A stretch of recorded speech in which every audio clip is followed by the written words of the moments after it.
baie interessant, maar die Ou Testament vertel vir ons van 'n Messias wat sal kom oordeel, en wat die imperatiewe hoog gaan wees en wat ehm vir ons gaan kom die pad wys, maar op 'n regtelike manier. En Jesus Christus doen die anderster. Hy kom en hy sê, ek het nie gekom om te oordeel nie, maar om lief te hê. En hy kom dien, en hy kom gee, en hy kom was voete, en hy kom identifiseer hom met die geringstes op die aarde. Dit is baie interessant, vriende, Jesus was 'n plattelander. Hy was nie 'n stedeling nie. Hy raak groot in 'n ou klein dorpie, soos ek gister gesê het, maar dan gaan hy na die see van Galilea toe, en in Kapernaum, die dorpie, lees ons van doen hy sy meeste bediening.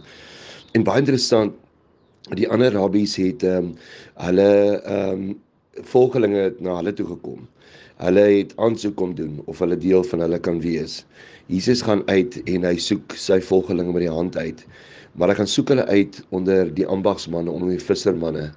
En daarom lees ons dat hy baie van die vissersbedryf geweet het, want hy het 4 van sy 12 disippels naaste aan hom was vissermanne gewees. En dan lees ons wanneer hy in Matteus 14, wat na Johannes die Doper in hegtenis geneem is, en hy gaan leef dan lees ons hoe hy na die dorpies van Kapernaum gaan. En heel moontlik dan as iemand wat die bote gaan regmaak, dat gaan kyk dat alles daar goed gaan. En so begin hy sy volgelinge kry, en begin hulle hom volg. En Jesus Christus se lewe op aarde, vriende, was 'n lewe wat hom tussen die sondaars en tussen die tollenaars laat leef het. En daarom noem hulle hom 'n vraat en 'n wynsuiper. En deur Markus in sy lewensjare lees ons hoe dat sy eie familie sê dat hy van die loetjie getik was, hy was half mallerig gewees. Dan lees ons hoe die fariseërs en die dominees van daai tyd gesê het, maar hy is met die duiwel besete.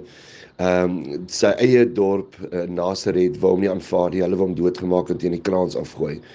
En hy gaan net, en hy gaan dien mense, en hy gaan hê mense lief.